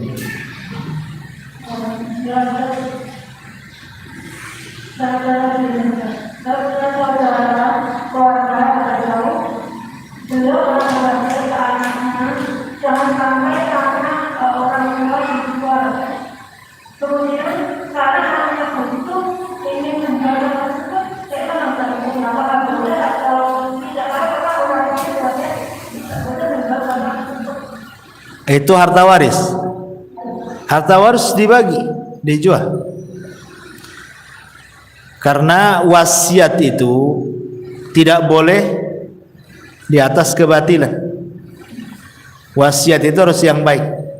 Itu kan wasiat jangan dijual kemudian meninggal, nanti jadi ribut ahli warisnya, ya kan? Wasiat itu yang baik. Kalau yang tidak baik kan tidak perlu ditaati. Kalau sampai kemudian cerai-berai gara-gara warisan, sebaiknya nggak apa-apa melanggar wasiat, karena wasiatnya kan tidak sesuai dengan syar'i. Harusnya kan tidak begitu wasiatnya. Kalau saya mati bagi, kan itu harusnya. Itu wasiat yang benar. Maka sebaiknya dibagi, Om. Kalau tidak masalah. Iya, sekarang generasi anak pertama mungkin tidak ada masalah. Nanti yang satu mati, kemudian datang pula anaknya. Yang namanya hidup ini kadang pasang surut. Kadang-kadang saya pernah menyaksikan, Bu, ada orang itu ketika ekonominya bagus, dia nggak mau harta waris, nggak mau, cukup dengan yang ada saja. Allah takdirkan bankrupt dia, baru ngorek-ngorek waris. Artinya bahwa manusia itu pasti akan mengalami pasang surut, kan? Ada orang yang ketika sehat merasa saya tidak perlu waris, ketika sakit nggak punya duit, mau berobat, melirik harta waris akhirnya, kan? Butuh juga dia. Kalau yang lain menahan, zalim dia mau berobat gak ada duit, zalim jadinya. Orang ini mau berobat, apa dibiarkan dia mati, nggak dicairkan warisannya? Itu sama dengan membunuh saudaranya. Ya, sebaiknya makanya kata Rasul itu cepat waris itu dibagi, supaya satu bermanfaat bagi ahli waris untuk modal, untuk biaya perobatan, untuk pendidikan anak, atau manfaat bagi si mayat. Boleh jadi anaknya yang baik, dia dapat waris karena sudah kaya, warisan gak seberapa, saya sedekahkan sajalah untuk orang tua saya, kan jadi manfaat, kan? Jadi manfaatnya itu bisa ke orang mati, bisa ke ahli warisnya. Itu kalau waris itu. Kalau tidak, banyak konflik itu, banyak bunuh-bunuhan gara-gara waris. Ya, silaturahim terputus gara-gara waris. Banyak madharatnya waris itu kalau nggak seperti begitu. Wallahu a'lam.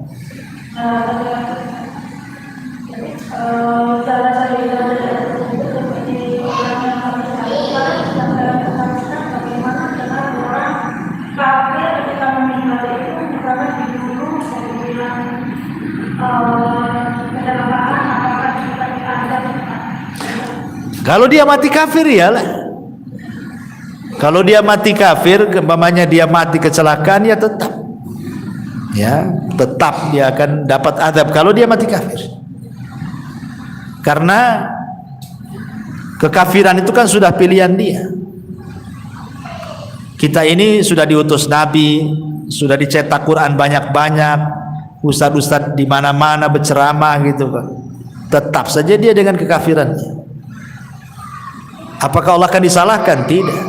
Wa ma kunna mu'adzibina hatta nab'atha rasula. Tidaklah kami mengadab sebuah kaum sampai kami utus rasul. Dan rasul sudah diutus.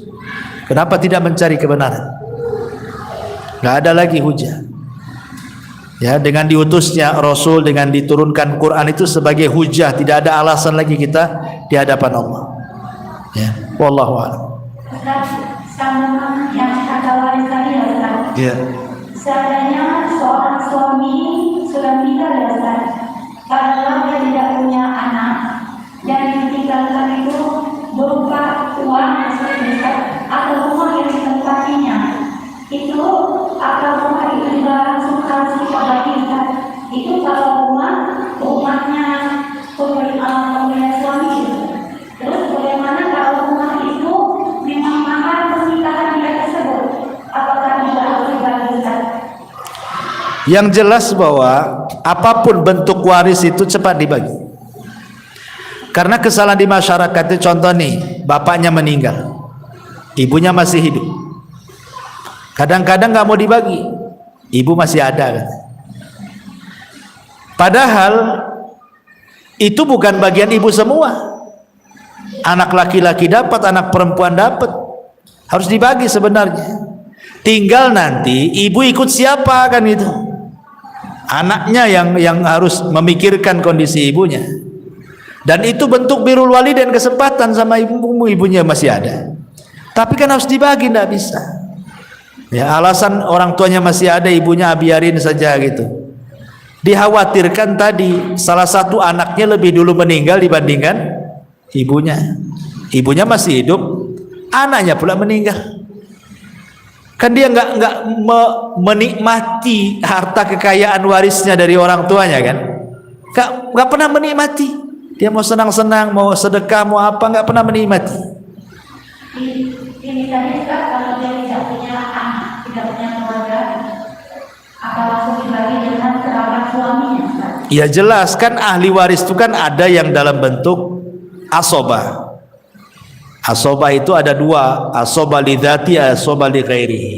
Artinya anak-anaknya dulu, atau anak laki-laki baru anak perempuan. Kalau tidak ada anak-anaknya kan dia punya saudara. Saudaranya dapat dia.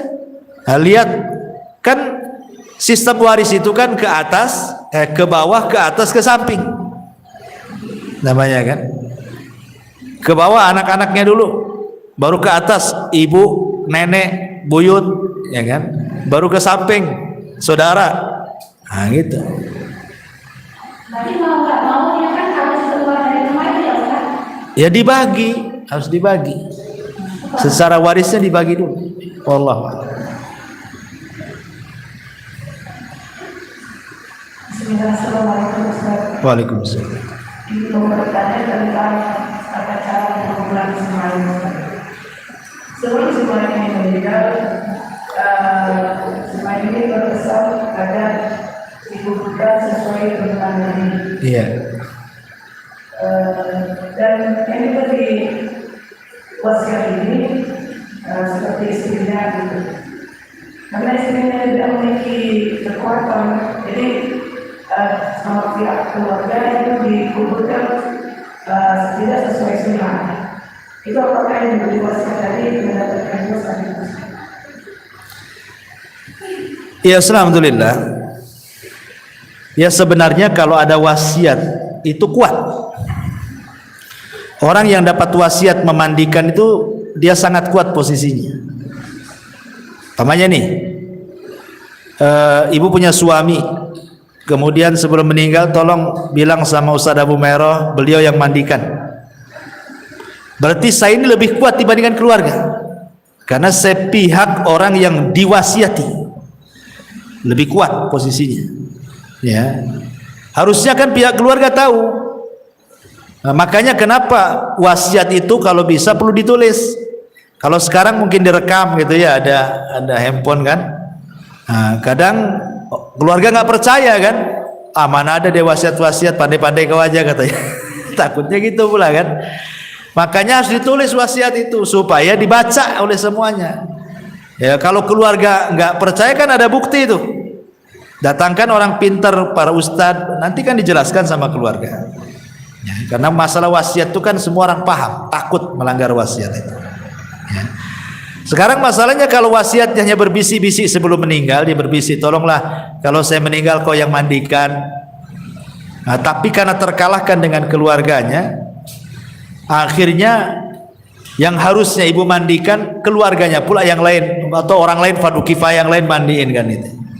Ya minimalnya ibu ikut mandikan di situ, ikut mandikan di situ. Nah, sebagai bentuk pengamalan wasiat tadi. Karena sebenarnya kalau itu suami istri yang berhak memandikan ya pasangan masing-masing. Ya, jadi kalau meninggal istrinya, suaminya mandikan atau sebaliknya. Karena hanya dua orang inilah yang berhak melihat aurat dari ujung kaki sampai ujung kaki. Yang lain tidak boleh. Ya, yang boleh memandang aurat semuanya itu hanya suami ke istri atau istri ke suami. Kalau yang lain memandikan itu agak ribet karena harus ditutup auratnya kan. Walaupun anak-anaknya, tetap kalau dia sudah balik ditutup kan gitu. Tapi kalau suami istri bisa terbuka semuanya. Jadi yang lain hanya pamannya naruh saja gitu ya. Ya istrinya kan bisa. Ya namanya kan telanjang kan lebih luas mandikannya. Yang penting sudah diletakkan di tempat kerandanya kan. Bisa sendiri asal sudah ditaruh karena dia leluasa namanya. Lain dengan kalau yang orang lain kan harus ditutup auratnya dulu, minta diguling sana sini, nggak repot. Sementara kalau suami ke istri atau istri kepada suami lebih leluasa dia memandikannya itu. Harusnya kan seperti itu harusnya, tapi kan ternyata tidak seharusnya. Ya rupanya dimandikan orang lain kan. Pertanyaannya tadi, apakah yang diberi wasiat berdosa gitu kan pertanyaannya. Kalau yang memberi wasiat kan sudah meninggal, cemana dia berdosa? Otomatis kan apakah yang diwasiati kalau tidak melaksanakan berdosa? Ya jelaslah kalau dia tidak melaksanakan dan dia tidak ada uzur. Lain kalau uzur pemain sakit, dia tidak bisa memandikan atau jauh, tolonglah pamannya orang Amerika, tolong Ustaz Abu Mereng mandikan. Saya ke Amerikanya kapan kan itu? Ada uzur kan? Atau sakit atau apa lain? Lo nggak ada uzur gimana kan? Ya harus dimandikan dia. Kalau nggak ada uzur, dan dia berhak namanya istrinya kepada suami itu, suaminya kan lebih berhak sebenarnya. Maksudnya lebih punya power gitu kan. Ini suami saya, gitu. Saya berhak memandikan. Kalaupun yang lain ikut ya silakan dari keluarganya kan. Tetapi tetap yang diberikan wasiat harus ikut mandikan di situ. Wallahu a'lam. Tapi apabila ada seseorang mu'alaf meninggal kemudian dimakamkan dengan cara kafir, bagaimana hukumnya? Ya ini berdosa ini. Satu kampung berdosa. Karena kan fardu kifayah. Kalau seandainya nih orang satu Puskopkar nih, ada orang muslim meninggal, anggap mu'alaf, kemudian dibiarkan dikembalikan ke keluarganya yang kafir, berdosa semua. Kenapa? Karena fardu kifayah itu kalau ada yang melaksanakan sebagian gugur bagi yang lain. Tapi kalau seandainya tidak ada yang melaksanakan, berdosa semua. Ya. Kecuali kalau memang dari pihak keluarga maksa kan, ini anak saya, kalian yang nggak usah ikut-ikut kan. Sementara kita tidak punya pemerintah yang kuat menekan bahwa seorang muslim tidak boleh lagi dimandikan oleh keluarganya yang kafir kan, yaitu kan darurat namanya. Ya, tapi kalau kita biarkan jelas-jelas dia seorang muslim tidak dimandikan, berdosa semua lah. Karena fardu kifayah itu yang kalau sudah dilaksanakan sebagian berarti gugur bagi yang lain. Kalau tidak dilaksanakan berdosa semuanya. Alhamdulillah. Ya, wallahu a'lam. Ya saya kira cukup. Ya, hampir jam 12. Subhanallahi wa bihamdika asyhadu an la ilaha illa anta astaghfiruka wa atubu ilaik.